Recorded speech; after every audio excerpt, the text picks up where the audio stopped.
President, noted and entered into the record. Senator Judge Alan Cayetano is recognized. You have 2 minutes, sir. Mr. President, susundan ko na yung kay Senator Win, Senate President.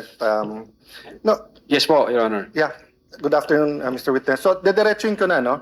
So, what we're trying to figure out here kasi is, are you really investigating whether may threat kay VP Sara and whether she threatened the individuals mentioned, including the President? Or are you only investigating the video and finding kung meron siyang crime? So I asked Agent John Mark Calilum, hindi daw niya kinausap ang sabi ko PSG, pero PSC na sila ngayon, di ba? Presidential Security Command. So Opo. did you speak to the Presidential Security Command about the threat on the President? Your Honor, in terms of correspondence between the Presidential Security Command at yung NBI, ang makakasagot po niyan yung director. Kasi hindi ko alam kung may usapan nun sila.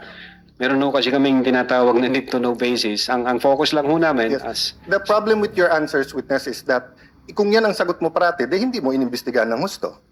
Hindi ho. Because you didn't get the information from your intelligence. You did not get your information from the task force. You did not get your information from the Presidential Security Group. Did you talk to the CIDG? Your Honor, May you answer first. Did you talk to the CIDG? no, Your Honor. No. But nag-imbestiga din sila, di ba? I think so, Your Honor, kasi Yeah. may statement sila. So yun din yung tanong nga ng Senate President eh. Kung iniimbestigahan nyo talaga yung buo at kayo ang head at kayo dapat ang mag-imbestiga, bakit hindi nyo kinausap yung mga ibang nag-iimbestiga? Baka may alam sila na hindi. Yung usapan po na yan, it's a matter of intelligence. Hindi ko alam kung may usapan sila o kung wala silang usapan with the director and with the Yeah. intelligence service, Your Honor. Yeah, I'll take that answer, but I think at least alam nyo yung nasa isip namin and what we want clarified. Secondly, sir, all of you, yung apat, you signed the February 10, February 2025 NBI Affidavit of Investigation. Tama po ba, di ba? Yes, Your Honor, our affidavit of Tapos investigation. kasama dito yung verification nyo, basically saying that based on the records, tama tong lahat. No? Verification ng ano po, Your Honor? No? Sa dulo, nag-sign kayo ng verification. Verification of non-forum shopping, Your Honor? Yes, and Opo. that, aside from non-foreign shopping, give me some latitude because to explain the question. We read and understood its contents and the allegations therein are true based on authentic records. Yes, Your Honor. Yeah. So may mali ba dito? Factually, wala. Na-review mo naman to, no? May konting typo dyan, which is Hindi normal typo, naman, Your Honor. factual. So far as I'm concerned, Sino lahat po ba yun- nag-prepare? ang team po namin with the... Tapos pinapirma sa inyo? Hindi ho, kami ho nagtulong-tulong mag-draft ng affidavit of investigation, kung ano yung legal basis namin, and then we agree, and we concluded na ito yun, ito yun, Then ito yun. someone And then, typed it up, then you signed. I asked this because nung tinanong ko kay Agent Mark John Calium, sabi niya, dito nakalagay conditional pero tingin niya absolute. You answered the same thing, it's absolute, pero dito nakalagay conditional. the utterances itself, Your Honor, is what we called event-based condition, ang classification namin. Okay. Yun so- yung utterances, Your Honor. I'll take that answer. I think mas factual yun. But sa paragraph 51, was VP Duterte ever Secretary of the Department of Justice?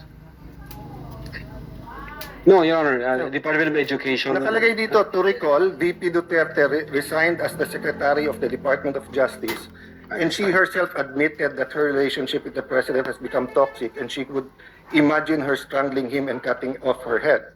That's typo, Your Honor. That's not a typo. A typo means yung department naging depart. Department of Justice and Department of Education are two different things. Ang alam namin, sorry po. Yes, sir. Go ahead, sir. Yeah, Department of Education ang alam Yeah. namin. So, kasi I just filed my counter affidavit sa ombudsman about yung obstruction of justice. Ilang beses ko kailangan basahin kasi nga pag may mali, pinirmahan nyo na sinasabi nyo, no? But anyway, going back to the condition, you mentioned the case of SPO2 Hamata. Yes, sir. But isn't it true that the lis mota of that case was really res judicata and double jeopardy? Meaning, hindi tinake up ng Supreme Court whether or not a condition. Yes, sir. Di ba? Opo. Oh, so that wasn't on point kasi I was going to ask, is there a difference if the condition is legal or illegal? Diba? So halimbawa, pag sinabi ko sa yung, pag natanggal akong Senate President, patatanggal din kita. Okay. Unang-una, legal naman akong tanggalin na Senate President. We always vote. There's nothing there. But if illegal, o pag pinapatay mo ko, papapatayin din kita.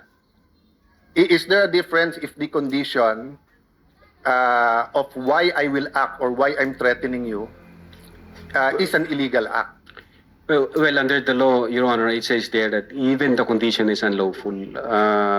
So, regardless of the nature of the condition, Yes. sir. No, I want to get lang into your mind when you sign this because nga medyo novel yung case to for me. Even as a lawyer, I have to do more research and see anong ibig sabihin nito grave threats dito because you keep mentioning we keep mentioning here that this is the second highest official in the land and therefore pag trinete niya ang Pangulo.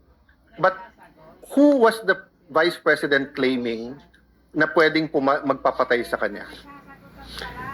Again, Your Honor, yun po yung reason ba't nag-issue kami ng subpoena. No, Gusto po sa reading nyo nung statement niya, sino tinutukoy ng Pangulo na mukhang mag-ooperate sa kanya ng Operation Romanov? Sinong pinagbibintangan niya? Well, una, kung ang pag-uusapan Romanov, Your Honor, ang alam namin na unang nagbigkas ng Romanov ay si Mayor Baste yata noong January 2024. Other yes. than... That's irrelevant. Ang question ko, in the mind of the Vice President, sinong pinagbibintangan niya na pwedeng magpapatay sa kanya? You said you investigated eh. So mahaba na testimony niyo ni Agent John Mark. So of course, kasama sa investigation niyo, sino sa mind ni Vice President magpapapatay sa kanya?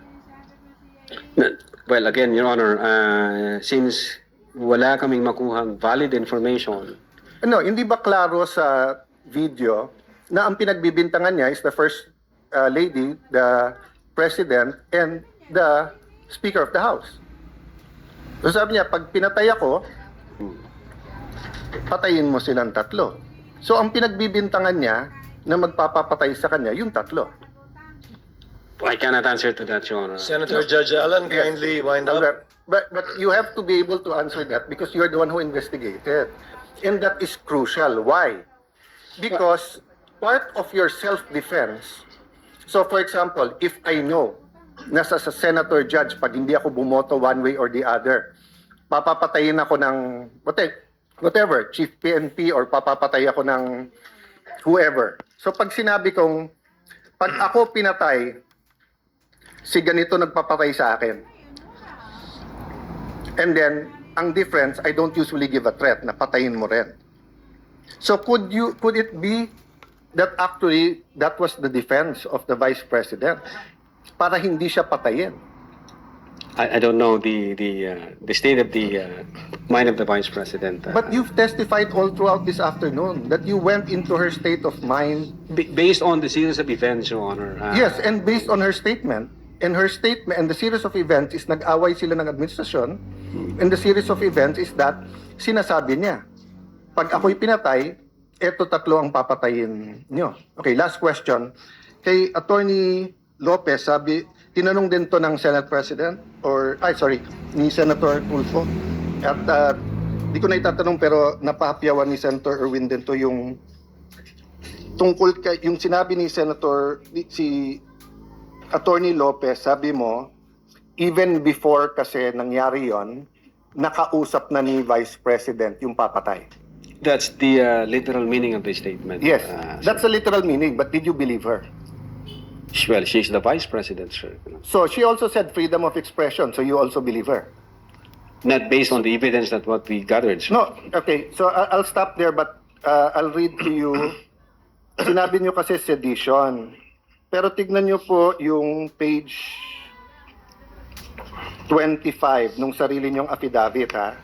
Si Princess Maui, ang sinabi niya, Ano po ba ang pwede niyong maging remedy para matapos na ito, lalo't nagsisigaw na po ang taong bayan na mag-people power na? So actually, I would consider ang nag-uudyok si Princess Maui.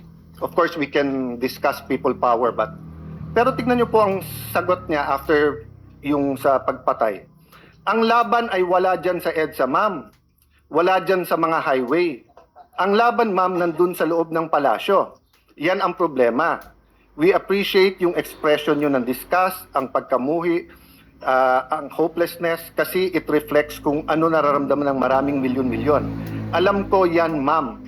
Kahit saan ako pumunta, ang sasabihin, binoto namin dahil sinabi mo, iboto namin. So if I look at that statement, parang baliktad. Parang sinasabi niyang huwag kayo mag-people power. Hindi, actually, kung babasahin po natin yung buo, may sinabi siya doon na natutuwa siya sa ginagawa nila. Sa ginagawa nila na active nagrarally. Pero sa people power, ito yung exact. But I won't argue with you. I'm just trying to get into your frame of mind. Yes, Your When Honor. do you believe her and when do you not believe her? And what did you actually investigate? We based everything on the evidence that we've gathered. Thank you, Presiding Officer. Thank you, Mr. Witness. Opo. Thank you, Senator Judge Alan Cayetano.